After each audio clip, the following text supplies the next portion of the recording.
महेंद्रा यहाँ पे लिख रहे हैं, राज रतन सर और एसजे सर, जय भीम बुद्धिस्ट बनने के बाद सोशल सिक्योरिटी कैसे मिलेगी? ओके, ये एक इनका क्वेश्चन है। उल्टा तो मैं ये कहना चाहूंगा कि सोशल सिक्योरिटी के लिए ही बाबा साहब ने बुद्धिज्म हम लोगों को मार्ग दिखाया है कि अगर आप एग्जैक्टली। सोशली सिक्योर होना चाहते हो तो आपको बुद्धिज्म के अलावा पर्याय नहीं है। क्योंकि हिंदू धर्म आज भी हम लोग हमारे लोग हिंदू धर्म में ही पड़े हुए हैं, फिर भी इतना अन्याय है, अत्याचार है। लेकिन आज भी देखिए, इंडियन मीडिया हो, इंडियन गवर्नमेंट हो, जब बौद्धों के ऊपर अत्याचार होता है तो कई नहीं छापता कि बौद्धों की बस्ती जलाई, बौद्धों को मारा, बौद्धों को पीटा। वो कहेंगे दलितों को मारा, दलितों को पीटा।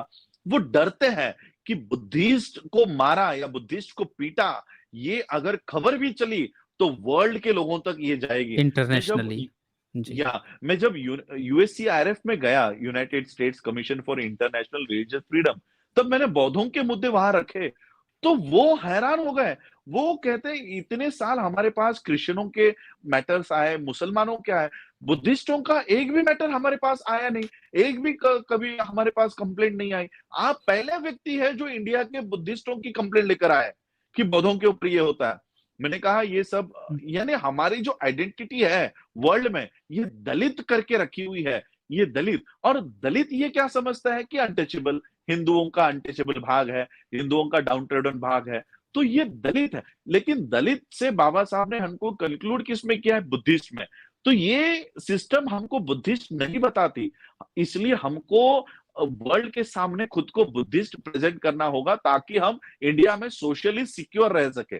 क्योंकि जब जी। तक हमारी आवाज भारत के बाहर से नहीं उठेगी, यहां पर तो राष्ट्रपति तक के लोगों को धक्के मारकर निकाला जाता है।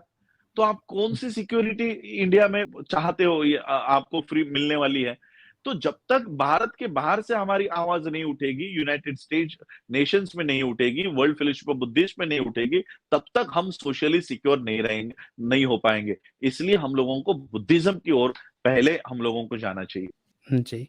मूल निवासी गोंडवाना यहाँ पे लिखते हैं, जनजातियों पर बाबा साहब की राय क्या थी, प्लीज बताएं।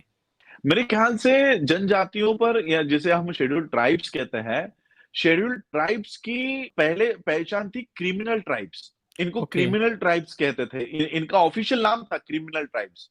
बाबा ओके। साहब ने कहा हाँ, ये क्रिमिनल ट्राइब्स नहीं है, और बाबा साहब ने इसका नाम बदलकर इसको शेड्यूल्ड ट्राइब कर दिया और इनको शेड्यूल में लाया। शेड्यूल का यानी लिस्ट, ये ट्राइब्स की ये लिस्ट है, और ये जातियां ट्राइब्स में आती है, और ये वंचित है, और इन लोगों को अधिकार मिलने चाहिए। इसके लिए बाबा साहब ने शेड्यूल्ड ट्राइब्स के लिए मांग रखी, वरना इनको तो, यानी कहीं पर भी चोरी हो जाती, कहीं पर भी खून हो जाते, तो इनको पकड़ा जाता, क्योंकि ये क्रिमिनल ट्राइब्स के लोग थे। यानी जो लिस्ट, जो क्रिमिनल लोगों की लिस्ट है, इस लिस्ट से बाबा साहब ने इनको बाहर निकाला, और बाबा साहब ने इनको शेड्यूल्ड ट्राइब के लिस्ट में डाला कि ये कोई क्रिमिनल ट्राइब्स नहीं है। तो ये बाबा साहब ने शेड्यूल्ड ट्राइब्स के लिए बहुत सारे अधिकार बाबा साहब ने दिए। आज भी शेड्यूल्ड ट्राइब की जमीन कोई भी खरीद नहीं सकता, ये बाबा साहब की देन है शेड्यूल्ड ट्राइब्स के लिए। शेड्यूल्ड ट्राइब्स को आज सही में बाबा साहब को मसीहा मानकर बाबा साहब को फॉलो करना चाहिए। लेकिन बाबा साहब के विचार वहां तक हम लोग पहुंचा नहीं पाए, ऐसे नहीं कि वो लोग जान नहीं पाए। आज भी शेड्यूल्ड ट्राइब इतनी, महाराष्ट्र हो या अलग अलग राज्यों में जब जाता हूं, उनकी हालत में देखता हूं, उनको भारत में क्या चल रहा है कोई पता नहीं है। कौन प्राइम मिनिस्टर है, कौन प्रेसिडेंट है, पता नहीं। मैं एक गांव में गया, वो वहां पे उन्होंने बताया कि शेड्यूल्ड ट्राइब के लोग दूर दूर से चल चल कर आते हैं कि ट्रेन देखने के लिए कि ट्रेन कैसे होती है। ये 22 की आज ये शेड्यूल्ड ट्राइब की हालत है, वो आज भी मेन स्ट्रीम में नहीं है। और सबसे ज्यादा ब्राह्मणिकल सिस्टम के अगेंस्ट में अगर कोई लड़ा होगा तो ये शेड्यूल्ड ट्राइब के लोग थे। ये चार वर्णों के सामने झुकने के बजाय ये जंगलों में भाग गए, ये पहाड़ियों में भाग गए, लेकिन इस ब्राह्मण को शरण नहीं गए। बाबा साहब एक बात और अच्छी कहते हैं कि ये शेड्यूल्ड ट्राइब के लोग ये ब्राह्मणों के ऊपर बदला लेने के लिए क्या करते थे कि ये गांव में घुसते थे और किसी एक ब्राह्मण को पकड़ कर लाते थे और फिर मंदिर में लाकर उसकी बलि दे देते थे, उसको काट देते थे। तो इस तरह से इन्होंने, बाबा साहब ने इनका जिक्र किया है कि इन्होंने सबसे पहले इनके खिलाफ, ब्राह्मणिकल सिस्टम के खिलाफ, मनु के कानून के खिलाफ इन लोगों ने पहल की, इन लोगों ने आवाज उठाया, और मुझे लगता है जिसका बदला ये आज भी ले रहा है इन लोगों से। लेकिन ये जी। हम लोगों की ज़िम्मेदारी है कि शेड्यूल्ड ट्राइब्स तक हम लोगों को पहुँचना चाहिए।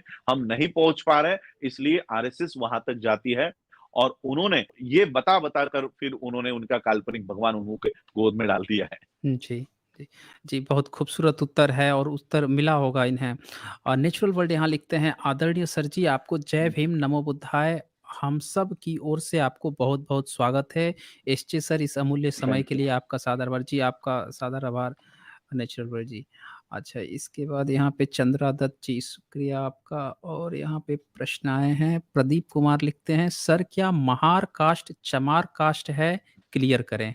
एक्चुअली बाबा साहब अम्बेडकर जी ने हू वेयर महार्स करके एक ऐसे लिखा हुआ है, राइटिंग स्पीचेस में है, यानी एक छोटा-सा पूरी किताब नहीं है, किताब का एक छोटा चैप्टर है।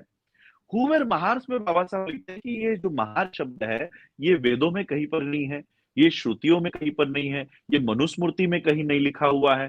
तो फिर ये महार शब्द आया कहाँ से? बाबा साहब कहते हैं कि ये शब्द अभी-अभी यूज़ में किया हुआ है, ये ज़्यादा पुराना शब्द नहीं है। तो ये महार हुँ, पहले कौन थे? हू वेर महार्स? तो इसके ऊपर बाबा साहब ने पूरा ऐसे लिखा हुआ है। तो ये जो महार, चमार ये अभी-अभी के नाम है, ये कोई पहले के नाम नहीं है। तो महार जो नाम है, ये अभी दिया हुआ है। तो चमार से महार, चमार जैसे महाराष्ट्र का जो महार है, वही यूपी में जाके चमार हो जाता है। तो इन दोनों की लाइफ़स्टाइल सेम है। महार महाराष्ट्र में क्या किया करता था, अगर गाँव में कोई जानवर मर जाए, तो उस जानवर को खींच कर गाँव के बाहर लेकर जाना, उसको साफ करना, उसके सींग बेचना, उसका जो कुछ चमड़े का काम है, वो करने का काम महारों का था। यही काम यूपी में जाओगे तो चमारों को दिया हुआ है, यही काम आप पंजाब में जाओगे तो रविदासियों को दिया हुआ है। तो ये रविदासी, चमार, महार आपके आंध्र में जाओगे तो माला, मदिगा, ये सब एक ही लोग हैं। और हम ना तो महार है, ना यूपी का कोई चमार है, ना पंजाब का कोई रविदासिया है, ना साउथ का माला मदिगा है। हम सब है नाग वंश के लोग। नाग वंश आपने एक बुद्ध की स्टैच्यू देखी होगी कि बुद्ध के सर पे एक पन्ना निकाल कर नाग का फोटो या मूर्ति होती है। तो वो नाग लोग हैं, ये कोई चलने वाला, फिरने वाला सांप या प्राणी नहीं है।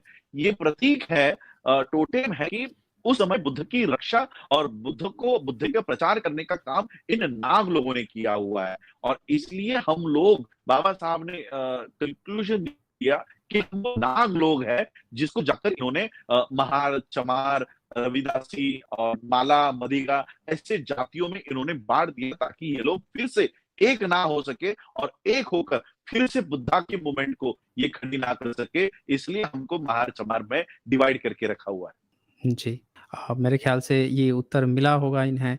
इसके बाद यहाँ पे लिखा है, सरोज सोनकांबले जी ने लिखा, सर बुद्धिस्ट सर्टिफ़िकेट कैसे मिलेगा? हमारी वेबसाइट है www.tbsoi the Buddhist society of India के पहले अल्फाबेट्स .org.in इस पे जाकर become a member be a member में जाकर आपका फॉर्म भरिए और एक 7 दिन में फिर आपकी ईमेल आईडी पे वो ऑनलाइन आपको आ जाएगा। अगर आप ऑनलाइन नहीं चाहते तो हमारी महाराष्ट्र की जो कमेटी है, आप जिस जिले से है उस जिला कमेटी के पास अप्रोच करेंगे तो आपको वो सर्टिफिकेट्स भी इश्यू हो जाएगा। पे सम्यक जी ने फिर से लिखा है यहाँ पे, why we say Navayana Buddhist Navayana not only Buddhist. अच्छा, नौयान बुद्धिस्ट का भी ये बार-बार चर्चा हाँ, आती है, तो हाँ, हाँ, उसको हाँ। मेरे ख़्याल से सिंपल बुद्धिस्ट कहना ही सही है, ये हम नौयान का लोग क्या? हम लोग कभी नहीं कहते नवयान हम यानी महाराष्ट्र का बुद्धिस्ट तो कभी नहीं कहता कि हम नवयानी बुद्धिस्ट है या हम कौन सी हीनयानी बुद्धिस्ट है। ऐसा महाराष्ट्र क्या या भारत के किसी बौद्ध को मैंने लगाते हुए नहीं कहा सुना कि हम नवयान को फॉलो करते हैं। हम तो यही कहते हैं हम अम्बेडकराइट बुद्धिस्ट हैं। जी, जी। Okay, great.